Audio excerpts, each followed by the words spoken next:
이슈앤피플 2부 출발했습니다. 2부의 첫 번째 코너 아웅 현웅 아웅다웅 뉴스의 이현웅 아나운서 나와 있습니다. 어서 오세요. 안녕하세요. 이현웅입니다. 네, 첫 번째 소식입니다. 비상계엄 사태를 수사하는 공조수사본부가 윤석열 대통령에게 출석 요구서를 전달하려고 하는데 쉽지 않은 것 같습니다. 네, 공조본이 모레 오전 10시 정부 과천청사에 있는 공수처 청사로 출석을 하라고 통보할 것으로 전해졌는데 이에 따라서 오늘 출석 요구서를 대통령실에 전달할 예정이었습니다. 하지만 대통령 비서실이 대통령 직무정지 상태에서 출석 요구서를 전달하는 것이 비서실 업무인지 판단이 안 된다라는 이유를 들어서 결국 불발이 됐고요. 그래서 공조본이 다시 관저로 이동했는데 역시나 또 불발이 됐습니다. 네. 이번에는 대통령 경호처가 수령을 거부한 건데요. 네. 경호처는 자신들 업무 소관이 아니라는 이유를 댔다는 공조본 관계자의 이야기가 전해집니다. 네. 일단 관저의 특급 등기를 통해서 출석 요구서는 발송한 상태인데 직접 수령하는 것은 현재까지는 불발된 상태다라는 점 짚어드리고요. 네. 그래서 만일 출석 요구서 전달이 최종적으로 불발되면 긴급 체포 등 강제 구인 가능성이 있나 하는 기자들이 질문이 있었습니다. 이에 대해서 국수본 관계자는 아직 그런 부분을 검토 중인 것은 없다라고 답했습니다. 자, 이제 대통령 탄핵 소추안이 국회에선 가결이 됐고 이제 헌법재판소로 공이 넘어간 상황인데 거리에 있던 시민들이 이제는 여의도와 광화문을 떠나 헌재 홈페이지로 접속하고 있다는 얘기가 있네요. 네, 그렇습니다. 헌법재판소 자유 게시판이 평소에 한 개에서 3개 정도 글이 올라왔다 그래요. 사실 들어갈 일이 평소에는 별로 없죠. 그렇죠. 그런데 탄핵소추안이 국회에서 가결된 이후에는 관련된 게시물이 급증하고 있습니다. 네. 오늘 오전 10시 기준으로 보자면 윤석열 대통령 탄핵과 관련한 게시글만 무려 3만 건 넘게 올라와 있는 상태입니다. 홈피가 다운되겠는데요. 네, 그렇습니다. 네. 탄핵을 찬성하는 측 그리고 반대하는 측 의견이 모두 다 올라오고 있는 상황인데 앞서 말씀을 해주신 것처럼 여의도 국회 앞 그리고 광화문으로 나눠져서 진행됐던 집회의 모습이 이제는 온라인상에서 나타나고 있는 겁니다. 일부 시민단체는 오프라인에서도 헌재를 향한 목소리를 낼 계획이라고 밝혔는데 진보 성향단체 촛불행동은 오늘부터 탄핵 심판이 마무리될 때까지 매일 오후 7시 헌재 앞에서 촛불 문화제를 열 예정이라고 밝혔고요. 보수 성향 단체들 역시도 헌재 앞 집회를 검토 중이라고 전해지고 있습니다. 그렇군요. 자, 또 다른 소식. 이번에 주목받은 집회 문화 중 하나가 선결제인데요. 실제 이용해 본 사람들 평가가 나뉜다고요? 네, 달라진 집회 문화 중 하나로 응원봉에 대한 얘기를 지난주에 전해드렸고요. 오늘은 선결제에 대한 얘기를 준비해봤습니다. 이 선결제 말 그대로 집회 인근 식당이나 카페에 미리 결제를 해두고 집회 참가자들이 와서 무료로 이용할 수 있도록 일종의 후원을 하는 행동을 말하는데요. 실제 선결제 매장을 이용해 본 사람들의 반응이 좀 나눠지고 있습니다. 이 후원 방식 자체의 문제라고 보기보다는 해당 업소의 대응을 두고 반응이 엇갈리고 있는 건데요. 한 참가자의 후기를 들어봤더니 선결제가 됐다고 한 김밥집에 가서 김밥을 받으려고 줄을 섰는데 이미 내 앞에 여러 명의 줄을 선 사람들이 있었고 그런데 중간중간 들어오는 배달 주문을 업소에서 먼저 처리를 했다는 겁니다. 결국 이 글쓴이는 45분 정도를 기다렸지만 줄을 서 있던 손님 중에 김밥을 받아간 사람은 5명 정도밖에 되지 않았다는 후기를 남겼고요.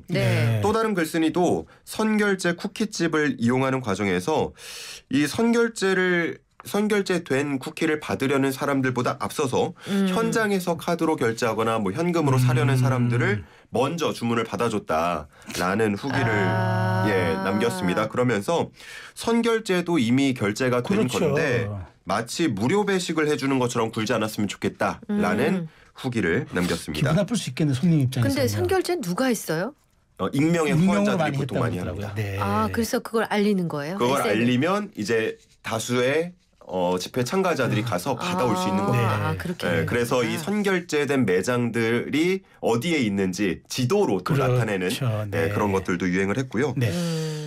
그렇게 좀 꼬집은 후기들이 있었는가 네. 하면 반대로 좋은 후기를 공유하는 경우도 있었습니다. 네. 선결제 매장을 이용하려고 갔더니 결제된 음식 외에 뭐 떡이나 쿠키, 핫팩, 음료 같은 것들을 추가로 무료로 제공해주는 업소가 네. 있었는가 하면 또 일부 매장은 선결제 분이 모두 소진된 이후에도 무료 나눔을 이어갔다고 합니다. 네, 그렇군요. 자, 다음 소식 보겠습니다. 지난 주말에 있었던 일인데 메일 유업이 품절 사태로 일부 제품에 대한 회수를 공지했다고요? 네, 품질 문제가 발생한 건데요. 지난 12일에 현대자동차 연구소에서 사내 급식으로 이 메일 유업의 멸균 우유가 제공됐습니다. 네. 하지만 먹으려고 보니까 냄새가 좀 이상하기도 하고 그래요. 변색이 된 경우도 있어서 직원들이 신고에 나섰고요. 이러한 제품 이상을 모른 채 해당 제품을 먹은 직원들은 구토나 복통 증상을 호소하기도 했습니다. 이러한 사실이 직장인 커뮤니티를 중심으로 퍼져 나갔는데 결국 논란이 커지자 메일 유업 측이 사과에 나섰습니다. 원인을 파악해봤더니 생산 작업을 하던 중 밸브 작동 오류로 세척액이 들어간 것으로 나타났는데요. 이에 메일 유업 김선희 부회장은 결코 있어서는 안 될 품질 사고가 발생했다면서 반성하고 있다. 시스템은 즉시 개선했고 불편을 겪은 고객께 사과드린다고 말했습니다. 밝혀진 내용에 의하면 약 1초 정도 이 세척액이 혼입이 됐고 이로 인해서 생산된 제품은 한 50개 정도. 1초에 50개구나. 그리고 고객사는 한 곳으로 납품이 됐다라고 밝혔는데 일단 9월 19일자 광주 공장에서 생산된 이 오리지널 200ml 멸균 미드팩 제품에 대해서는 전량 회수가 결정됐습니다. 이에 대해서 오늘부터 식약처가 현장 검사에 나서는데 이 검사 결과에 따라서 행정처분 여부가 결정될 예정이고요. 이와 함께 해썹 준수 여부에 대한 점검도 실시하는데 이 해썹은 원 스트라이크 아웃제로 운영이 되고 있어서 만일 이번 점검에서 위반 사항이 조금이라도 발견이 된다면 해당 공장은 해썹 인증이 곧바로 취소될 수도 있겠습니다. 멸균우유 좋아했는데 어떡하지? 알겠습니다. 자, 다음은 부동산 상황도 보겠습니다. 최근 부동산 임의 경매가 늘고 있는데 이른바 영끌족의 영향으로 분석된다고요? 네, 올해 1월부터 11월까지 임의 경매 건수가 12만 9천여 건 정도로 집계가 됐는데 아직 포함이 되지 않은 12월을 제외하고도 연간 기준으로 보자면 2013년 이후에 11년 만에 최대 규모로 나타났습니다. 임의 경매는 2022년까지만 하더라도 한 6만 5천여 건 정도 됐는데요. 작년에 10만 건을 돌파하면서 전년 대비 61% 증가했고 올해는 이보다 더 증가하면서 지금 2년째 급증하는 추세입니다. 세분화해 보니까 아파트나 오피스텔 등 집합 건물 임의 경매 증가세가 가파르게 나타났는데 부동산 가격 급등기가 있지 않았습니까? 이때 뭐 대출을 최대한 끌어서 집을 산 이른바 영끌족이 이제는 이자를 감당하지 못해서 이 집을 경매로 내놓는 결과라고 분석되고 있습니다. 뭐 집을 팔아서 해결하면 좋겠지만 최근에 주택 거래까지 많이 줄고 있다 보니까 이마저도 쉽지 않은 상황이라고 하는데요. 결국은 해당 건들이 다 경매 시장으로 대거 넘어가고 있는 추세이고요. 전문가들은 이러한 증가세가 한동안 이어질 것으로 보고 있습니다. 조정을 받은 후에 이전 가격 고점을 회복하지 못하고 있는 지역들에서 더 많은 임의 경매 신청이 나올 수 있다는 전망을 내놓고 있습니다. 자, 마지막 기사 보겠습니다. 티눈 치료로 보험금 30억 원을 타는 가입자가 있다고요? 30억 원? 아니, 그렇습니다. 티눈이요? 그러니까. 네, 티눈입니다. 어머나. A씨는 2013년부터 2017년까지 5개 보험회사에 18건의 보험을 가입했는데요. 이후에 발바닥 티눈 치료를 목적으로 4천여 회에 가까운 냉동 응고수를 시술을 받고 이로 인해서 30억 원이 넘는 수술 보험금을 받았습니다. 어머나. 뭐 역시나 뭐 일반적으로 볼 수는 없기 때문에 여기에 의문을 품은 보험회사들이 A씨를 상대로 소송을 제기했는데 8건의 소송이 진행되고 있고요. A씨가 사안과 무관한 보험도 가입을 했고 티눈은 재발이 쉽다라는 이유 등을 들어서 이게 부정취득 목적으로 인정하기 어렵다라는 취지로 4건은 보험회사가 패소한 바 있습니다. 하지만 작년 5월부터 나온 이 결과는 조금 달라졌는데요. A씨의 수입 대비해서 보험료가 과다하고 병명이나 치료 내역에 비해서 치료 횟수가 작고 기간이 네. 길다라는 점을 이유로 들어서 보험회사의 승소가 이어지고 있는 겁니다. 그리고 법원은 먼 지역의 병원 20여 곳을 옮겨 다니면서 요일별로 다른 병원에서 치료를 받거나 A씨의 아버지도 같은 시술로 다에게 보험금을 청구한 사실이 있다는 점 이런 것들을 언급했습니다. 네. 그렇군요.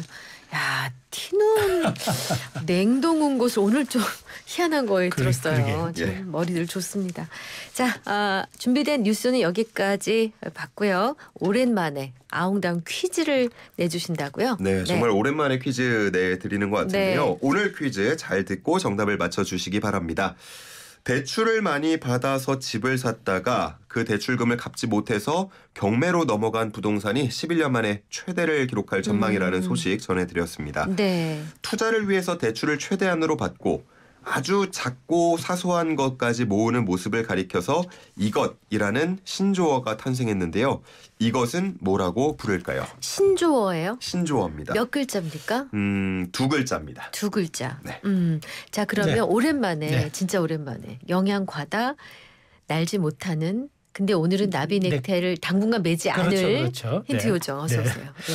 자, 오랜만에 이게 또 힌트를 내려니까 약간 감은 잃은 것 같지만 그래도 감 떨어지지 않게 잘 살려서 네.